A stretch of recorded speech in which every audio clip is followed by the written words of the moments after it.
She walked down the aisle in her sister's place, a fake bride, a flawless replica.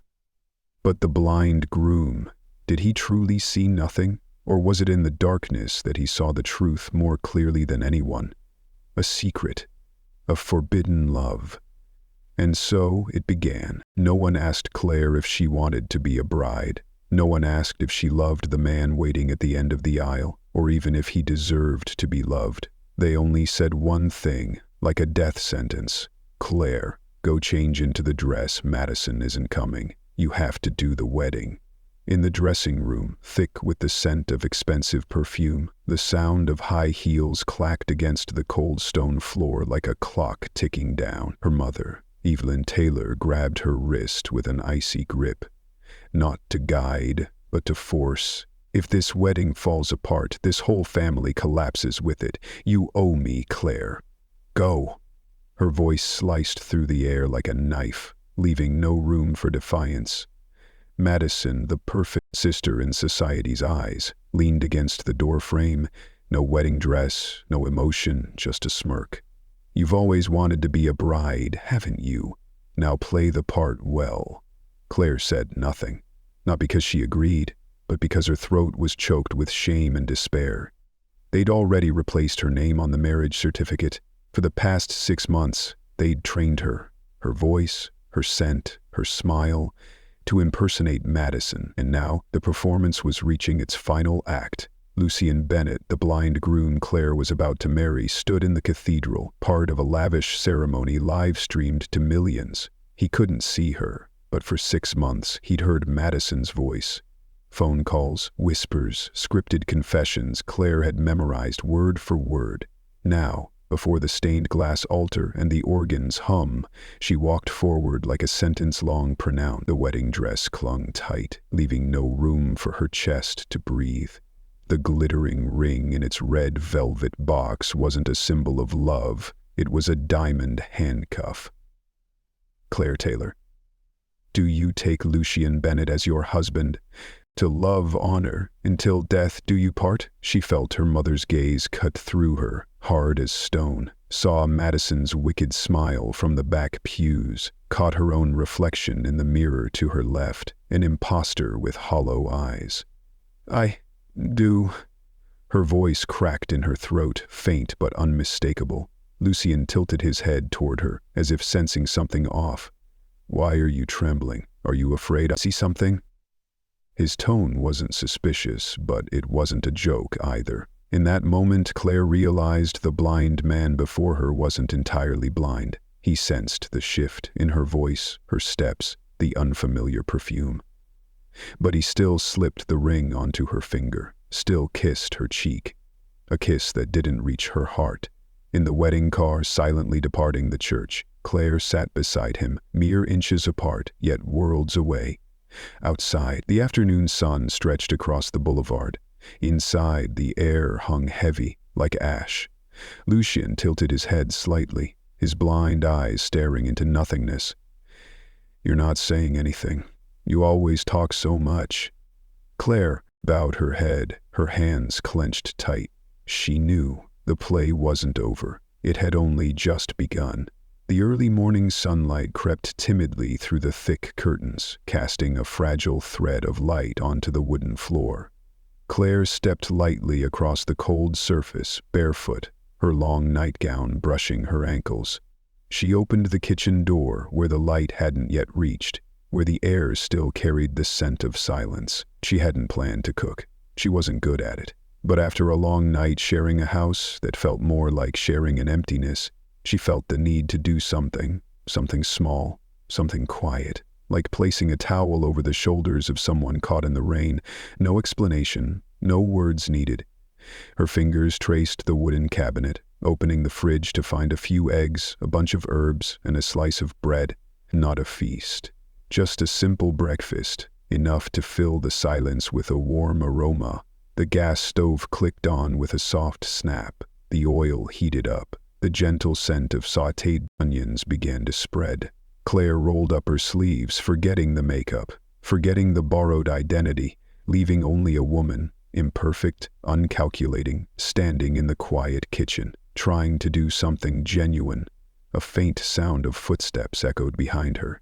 Claire froze, her hands still flipping the bread. "You're up early?"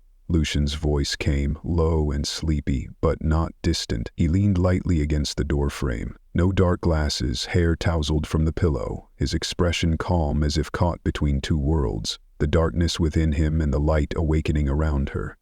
Claire turned, wiping her hands unconsciously on her apron. I thought you might need breakfast."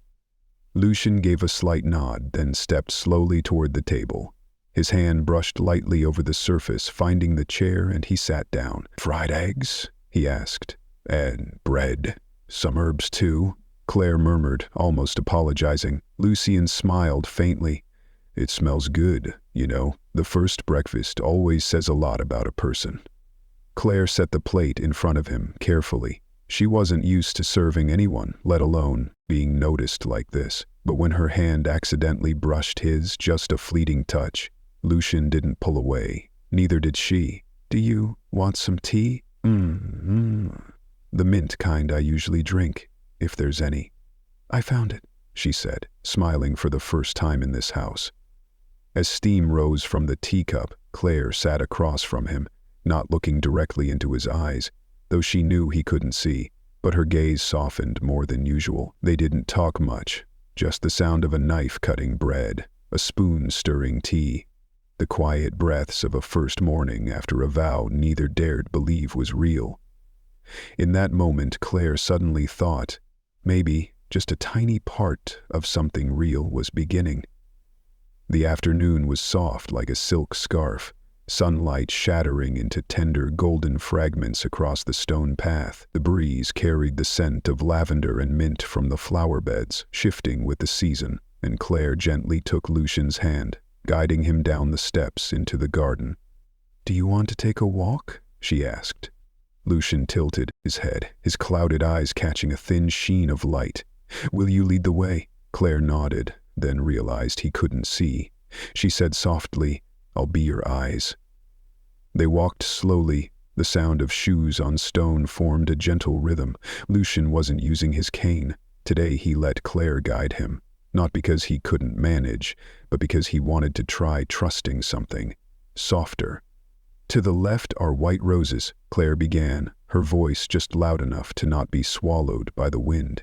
"There are still a few buds that haven't bloomed. Maybe they're wondering if they should still believe in spring." Lucien smiled. "You like giving flowers feelings, and you don't?" "I just smell them." He paused. "But now I hear the hesitation in your voice." Claire bit her lip. They kept walking. "Ahead is a big oak tree," she said, shifting the topic. "Its canopy is wide, like an umbrella covering a whole corner of the garden. There's a stone bench beneath it. I think it's been waiting for someone for years." Lucien raised an eyebrow. "And now, who do you think will sit there?" Claire didn't answer, but when they reached it, she let his hand brush lightly against the bench's edge. "It's cool and mossy, but not cold, like a living memory." "You don't describe things the way I've heard before," Lucien said quietly. "Celeste used to walk me through the garden. She talked about colors. You talk about things that can't be seen." Claire sat down, her hands clasping together. "Maybe, because I'm afraid if I get the colors wrong you'll realize I'm not her." Lucien was silent for a moment. "Or because you think I deserve to hear a truer perspective." She turned to him. Sunlight filtered through the leaves, spilling onto his shoulders like someone gently placing a hand there, then pulling back, afraid to disturb. "I don't know what's real anymore," Claire whispered. "I just know every time I say what I see in my own way, you still listen." Lucien didn't reply, but he turned his face toward the sound of chirping birds, as if confirming he was still there, still accepting every piece she offered. "Do you see it?" she asked, forgetting he couldn't. Lucien chuckled softly. "No, but you're painting it for me, with your voice." A breeze swept through, carrying the scent of jasmine. Claire stood slowly. "Let's head back. It's getting late." Lucien didn't answer right away, but when he stood, his hand found hers again, held it firmly. Nothing was said, but in the space where eyes couldn't reach, something was taking shape, through each shared step along the path bathed in sunset light. The house was always quiet, as if it were keeping a secret for someone. But there was one heavy wooden door at the end of the second-floor hallway that everyone avoided, even Claire. That room was always locked. No one spoke of it. No servant was allowed inside.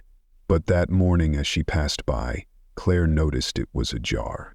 A narrow gap, just enough for a breeze to slip through, just enough for the stale scent of time to escape. She hesitated in front of the door. A faint sound behind her made her jump. It was Lucien, leaning against the hallway frame, his head slightly tilted. "Are you going in?" he asked. His voice wasn't accusatory nor cold, just a question. "The door's open," Claire replied, almost in a whisper. A silence stretched out, as if the whole house were awaiting an answer. "I never let anyone in there," Lucien said, "but today, maybe you should be the first." Claire pushed the door. The hinges creaked softly, like a sigh. Light spilled in quietly, illuminating a thin layer of dust blanketing everything. The room was smaller than she'd imagined. A piano draped in cloth, a bookshelf stacked with leather-bound volumes, an unfinished portrait leaning in the corner, and on the table, a brown leather notebook tied with an old ribbon. Everything carried the scent of forgotten memories. "This was your room before the accident?" Claire asked.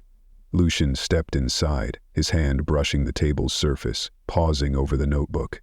"It's where I used to write music, where I dreamed of something I don't dare dream of anymore."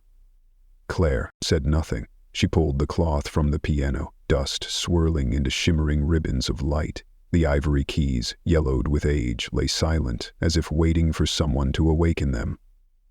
"You don't play anymore?" she asked. Lucien shook his head. "Since everything went dark, the music fell silent too." Claire pulled out the chair and sat down. Her fingers tapped out a few soft notes, a simple, gentle melody, like a breath. The room came alive at once. Lucien sat beside her, very close. Then, after a long silence, he asked, "You're not afraid to step into places others tried to hide?" Claire looked up, meeting his eyes, still clouded, yet somehow gazing deeply into something more real than light. "I am afraid, but I think sometimes people hide things not because they want to forget, but because they don't know who's gentle enough to remember with them." Lucien turned his face away, but his hand rested on the keys. A chord rang out, slow, low, tinged with something like regret. He was playing.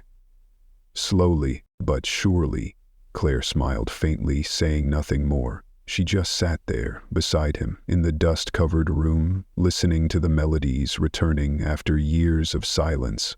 Outside the window, a dry leaf fell, spinning once, then vanishing into the pale sunlight. Like the past, it might not disappear, but it could return gently, through a song, or through a hand that touched just the right pain. Night fell over the villa like a thin blanket, wrapping around the tiled roof, the steps, and the dark wooden walls. The night breeze slipped through the slightly open window, brushing the curtains as if lulling the entire space to sleep. Claire sat in the study, a book resting lightly on her lap. The reading lamp cast a gentle glow, soft and golden like a breath. Lucien sat in an armchair a short distance away, quiet, relaxed, as if he were listening to the house itself breathe. "Would you like me to read?" Claire asked, her voice low, almost a whisper to the darkness. Lucien gave a slight nod. "As long as it's not Bronte or Shakespeare." She let out a soft laugh. "No, tonight. It's a short story by an unknown author, but every line hums like a song." She opened the book. Her reading began, slow, neither high nor low, like the sound of rain falling on an old roof at night. Each word she spoke carried a gentle ease, unhurried, as if she were lulling herself. Lucien leaned back in his chair. He said nothing, but his fingers tapped lightly on the armrest, following a vague rhythm. A long passage drifted by. Claire paused, glancing over. "Did she ever read to you?" Lucien didn't answer right away. After a moment, he said, "She read quickly, evenly, like she was reciting a list to fulfill an obligation. Claire lowered her head slightly. "And me?" Lucien tilted his head, eyes closed. "You read like you're talking to the characters themselves, like every word is a real breath." The room fell back into stillness, not an awkward silence, but the kind of quiet that feels like an old tree, at night deep and comforting. Claire continued reading. At times, she paused to soften her voice, emphasize a word, or simply to keep the story's steady rhythm intact. Lucien listened, as if each word she spoke was traveling straight to some far, deep place within him, a place even light had never touched. At the story's end, she closed the book. "That's it." Lucien opened his eyes. The golden lamplight traced the lines of his face, casting soft shadows and highlights. "The girl in the story, she's like you," he said. Claire froze for a moment. "Because she lived under a name that wasn't hers?" Lucien shook his head. "Because she loved through silence, and because her voice, it makes people remember the truth." Claire didn't respond, but her heart trembled faintly, like a solitary note stirred awake. The breeze outside rustled the leaves gently.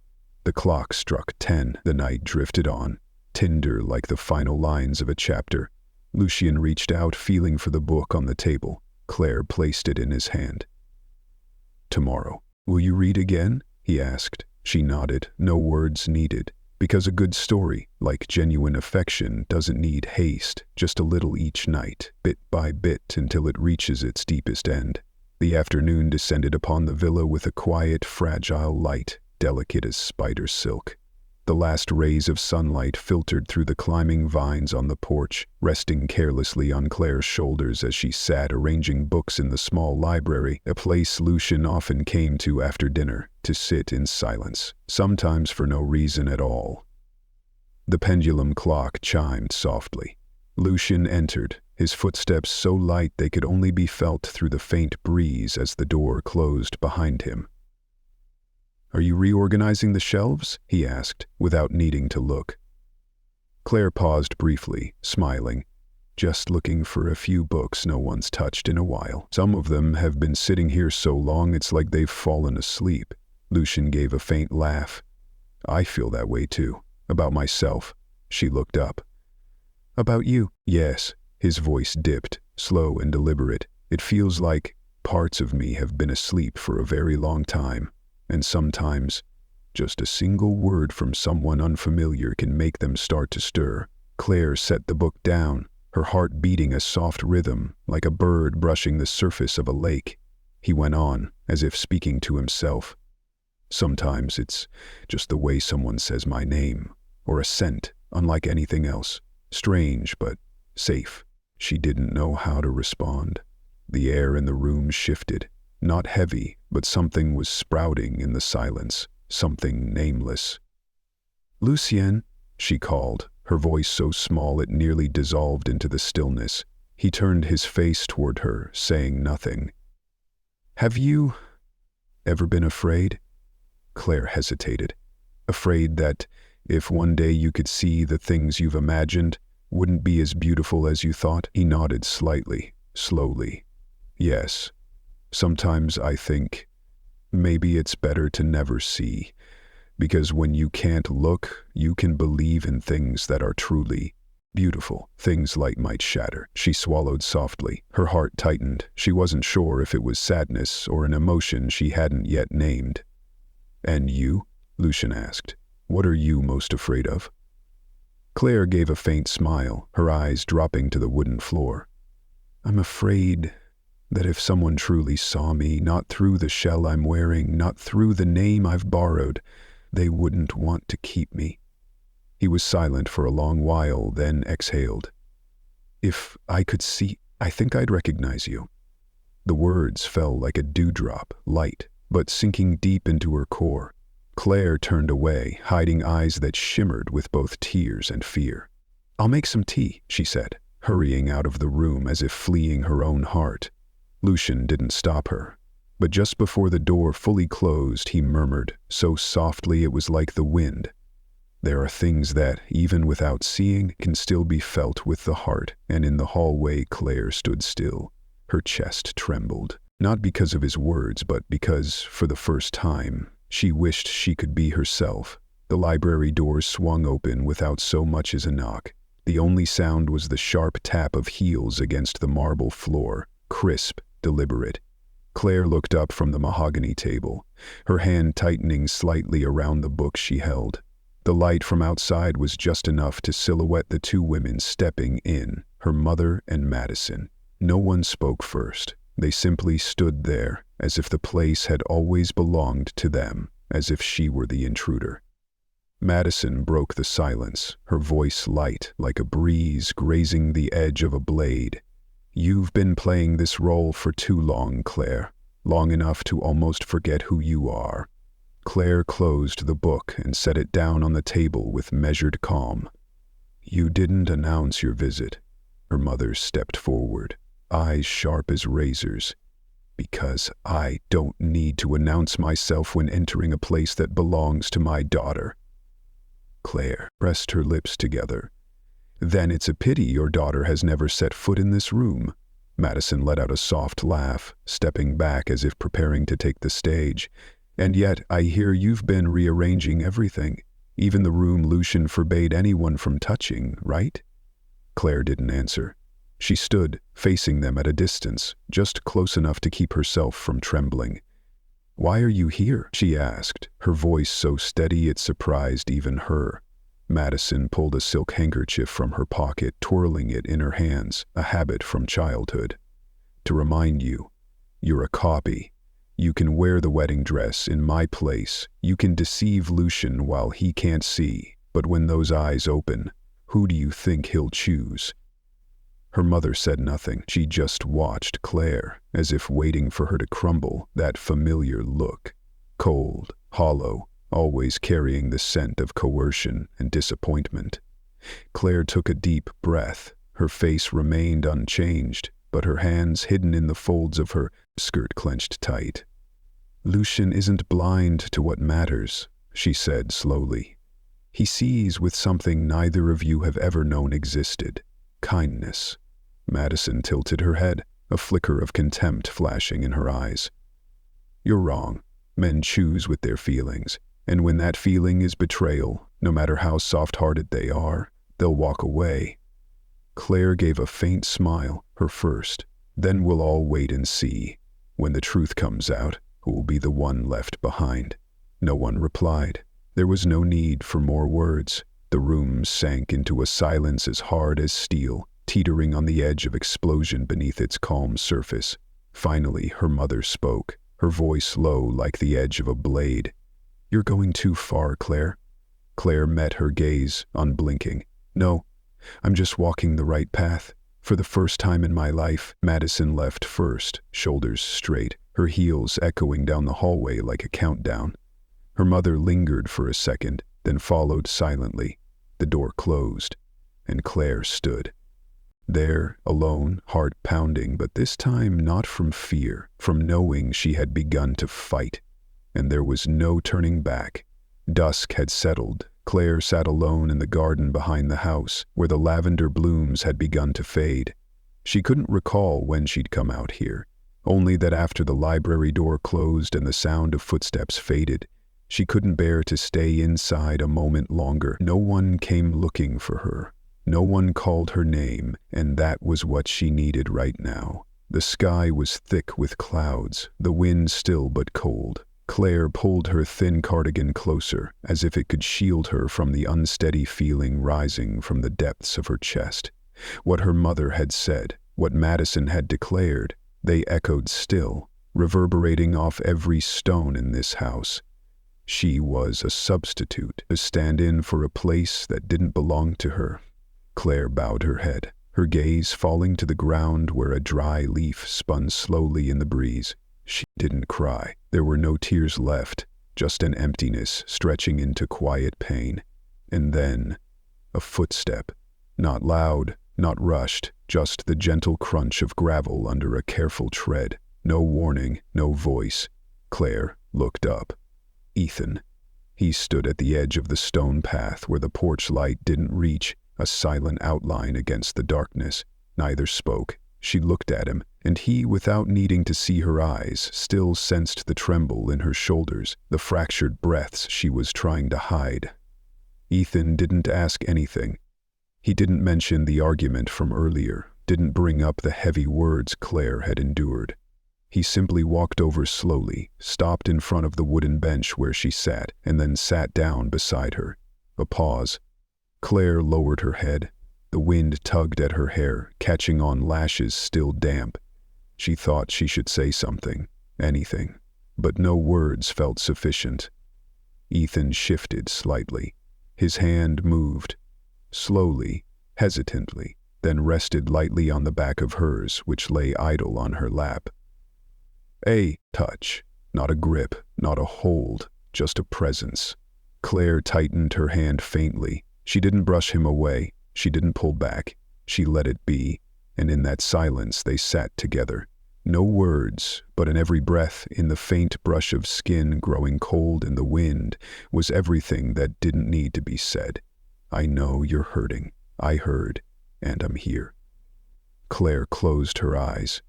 A moment where the world didn't demand reason, explanation, justification, or anything beautiful to prove her worth. Ethan still said nothing. He just sat there, as if the only place he wanted to be was beside her, and as if he had always seen her, for a very long time. The hospital room was flooded with white light, cold and still, as if time itself held its breath. Claire stood by the glass door, gazing out at the hospital courtyard, where a few late-season oak leaves drifted silently in the wind. She'd been standing there for nearly an hour while the doctor inside explained the surgery procedure to Ethan again, as if underscoring one more time the risks he'd already heard dozens of times before. She couldn't clearly hear what they were saying, but she didn't need to. She knew. Ethan had made his decision, and she was about to lose him, or lose everything that had begun to bloom between them over this time if the outcome wasn't what they hoped. The door opened. Ethan stepped out, his white shirt buttoned to the collar, his face calm, but his hand tightened faintly at the hem, like someone trying to keep themselves from trembling. Claire looked at him, her eyes wanting to say 100 things but unsure where to begin. He spoke first. "Tomorrow morning, 7 o'clock. She nodded, her throat tightening as if someone were squeezing it. "I'll be there." Ethan gave a slight nod, then stepped closer, each movement slow, as if the air between them were fragile glass. "Claire?" She looked up. He hesitated, then spoke slowly, each word pulled from deep within his chest. If the surgery works, if I open my eyes and see you." Claire held her breath. "If I'm no longer the person you cared for in the dark, will you still stay?" A simple question, but one that balanced their entire future on a knife's edge. She didn't answer right away. In her mind, images flooded back. His tousled morning hair, the faint sound of the piano from the next room, the gentle touch on her hand when no one spoke, all crashing in like a final wave before the tide receded. "I'm afraid," she whispered. "Afraid you'll see someone unworthy, a pretender, someone who entered your life the wrong way." Ethan closed his eyes for a moment, then opened them, still unseeing, yet looking at her as if he'd already seen everything. "Then promise me one thing," he said. "If you choose to leave, let me see you one last time, truly, not as a role, not as someone else, just you." Claire nodded. Tears fell silently. She stepped forward, placing her hand on his chest, where his heartbeat pulsed steadily, as it had the times she'd quietly listened beside his bed. "And if I stay," she choked out, "you have to promise me something." Ethan waited. "That you won't look at me with the world's eyes, but with the heart that found me in the darkness." He didn't reply. He only raised his hand, brushing her cheek lightly one last time, in the way his blind fingers still remembered, as if memorizing this feeling for the first moment he might see. The first morning light after the surgery poured through the hospital window like warm milk. No longer harsh, no longer stark white, just a gentle glow, as if the world had softened its heart. Ethan opened his eyes. For the first time in 2 years, he saw the blue of the ceiling, the faint outlines of the curtains, and the person sitting beside his bed, hands trembling as they clasped together, eyes locked on him, barely daring to breathe. Claire.